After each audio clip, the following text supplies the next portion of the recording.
มีน้องคนหนึ่งทักมาหาว่าเวียงเฮาอยากได้ผัวฝรั่งคือเจ้าเฮาสิเฮ็ดจังได๋บอกวิธีเฮาแน่ว่าซั่นเด้โอ้อีหล่าเพียงมามอบภารกิจอันยุ่งยากอันยิ่งใหญ่ให้แท้เด้มันยากแท้ได้นี่ภารกิจอันนี้แต่ว่ามีเคล็ดลับอันหนึ่งที่อยากแนะนำคันว่าตัวเองมีเป้าหมายชัดเจนแบบนั้นก็คือเรียนภาษาอังกฤษนั่นแหละเนาะเรียนให้มันได้ภาษาเขาเรียนไหลคล่องแคล่วเข้าใจในการสื่อสารแล้วเฮาก็เลือกเอาเฮาอยากเลือกสเปคแบบใดมักผู้ชายแบบใดสินะรู้สึกว่าเป็นไอเดียที่เลิศได้ทุกคนเพราะว่าเฮาได้ทั้งภาษาเขาและก็ทั้งได้สามี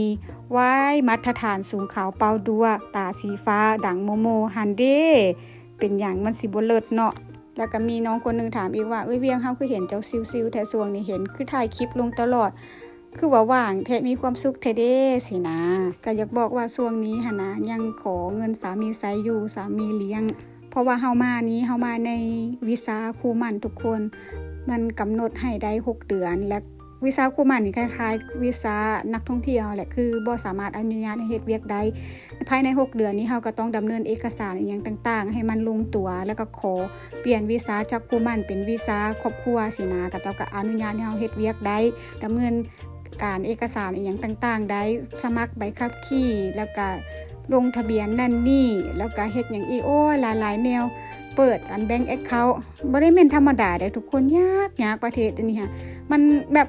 ยากกว่าบ้านเฮาอีกว่าซั่นซะเรื่องเอกสารหยังต่างๆนะเพราะว่ามาตรฐานกระเจ้าก็สูงแลนใดที่เฮาเฮ็ดได้เฮาก็เฮ็ดไปก่อนเนาะทุกคนมาล็อกตอกแตกไปสินะและตอนนี้เฮาก็เป็นอาสาสมัครให้กับ2บริษัทเนาะก็เฮ็ดเวียกแบบบ่ได้เงินเดือนนั่นแหละแต่ว่าอาสาสมัครอยู่นี่กระเจ้าก็จะจ่ายเงินให้เฮาเวลาที่เฮาเดินทางไปลงฟิลอีหยังต่างๆกับกระเจ้าหั่นน่ะก็ดีอยู่ได้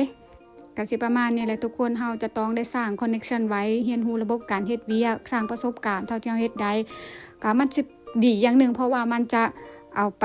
ประกอบเข้าใน CV ของเฮาหั่นแหละเวลาเฮาไปสมัครเวียกประมาณนี้